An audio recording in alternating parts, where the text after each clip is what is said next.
বাংলাদেশ রাষ্ট্রটা পুরো ইন্ডিয়ার পেটের মধ্যে। বাংলাদেশ যদি স্থিতিশীল না থাকে তাহলে সেভেন সিস্টার্স স্থিতিশীল থাকবে না, চিকেন নেক স্থিতিশীল থাকবে না। এবং আমরা বরং ভারতকে ওই কথাটাই বলতে চাই, ভারত যে আমাদের সাথে দুটো কার্ড খেলে, অলওয়েজ মাইনরিটি দিয়ে আর খেলে আমাদের হিল ট্রাক্স দিয়ে। তা আমরা কেন ভারতের মাইনরিটি নিয়ে কথা বলি? এবার আমরা বলতে শুরু করেছি। নাম্বার 2, ভারতকে আমরা কোনোদিন প্রভু মানতে চাই না, আমরা খুব ভালো প্রতিবেশী হিসেবে চাই। প্রমাণকে আমরা তাকে বলতে চাই, তুমি যদি আমাকে পার্বত্য চট্টগ্রামে এইরকম বারবার ডিস্টার্ব করো, মনে রাখো আমাদেরও একটা স্ট্র্যাটেজিক চিকেন নেক আছে। নিশ্চয়ই, কিন্তু আমি আপনার কাছ থেকে শুধু ছোট্ট করে জানতে চাই, আমি মাহবুব কামরাকে যাব। আপনি একবার বলছেন যে শেখ হাসিনাকে পুনর্বাসনে ভারত চেষ্টা করবে এবং তাদের সর্বোচ্চ ফোর্স ব্যবহার করবে, তার মানে শেখ হাসিনার প্রতি তাদের একটা ভালোবাসা আছে। ভালোবাসা না তো, এটা কোনো ভালোবাসার ব্যাপার না, কারণ তার সমস্ত বিনিয়োগ তার উপরে করে ফেলছে ইন্ডিয়া। না, আবার বলা হয় হত্যা করা হবে, তাহলে হত্যা করবে ভালোবেসে তো। মানে ধরেন ইন্ডিয়া কি শেখ হাসিনার সাথে মোদি কি কোনো ওই ভালোবাসা প্রেম প্রীতির সম্পর্ক আছে? এটা তো সম্ভব না। ভালোবাসাটা হলো তার সমস্ত বিনিয়োগ সে আওয়ামী লীগের উপরে আর হাসিনার উপরে করে ফেলছে। এখন সেখান থেকে ওভারকাম করবে কেমনে? তো ওভারকাম তারে দিয়ে হয়তো তাকে পুশব্যাক করাবে, এখানে আওয়ামী পুনর্বাসন করাবে। না পারলে কি করবে? এইখানে এমন অবস্থা, ধরেন তার তো ইস্যু ক্রিয়েট করতে হবে। তো ইস্যু ক্রিয়েট করার জন্য তার যদি কোনোদিন হাসিনাকে হত্যাও করতে হয়, এটা তো তার জন্য অসম্ভব না। প্রথমত এইটার প্রথম ফেলিউরটা হয়েছে যখন আওয়ামী লীগের কার্যক্রম নিষিদ্ধ করা হলো, এটা তাদের জন্য একটা ধাক্কা ছিল।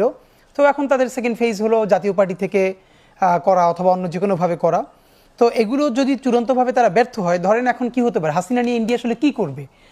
তো এইটা আমি অবাক হব না, আমার কাছে কোনো ডকুমেন্ট নাই, আমি বলে রাখি।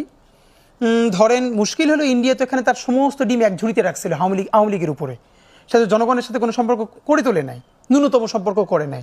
ফলে যেটা হয়েছে, হাসিনাকে এরকম তারা আসলে কতদিন রাখবে? যেটা হতে পারে মানে প্রজেকশন, কোনো প্রুফ নাই।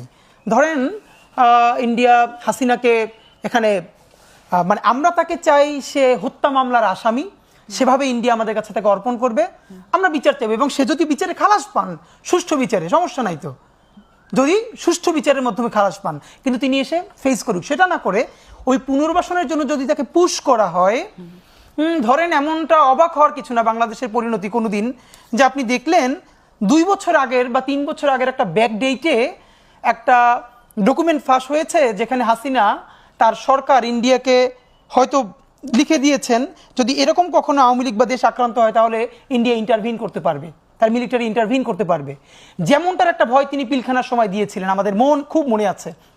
তিনি আর্মি অফিসারদেরকে বলেছিলেন যে এখানে যদি বেশি কিছু করা হয়, এর মানে কি সিগন্যালটা তিনি দিয়েছিলেন, তাহলে আর্মি এখানে মানে ইন্ডিয়ান আর্মি টেক ওভার করতে পারে।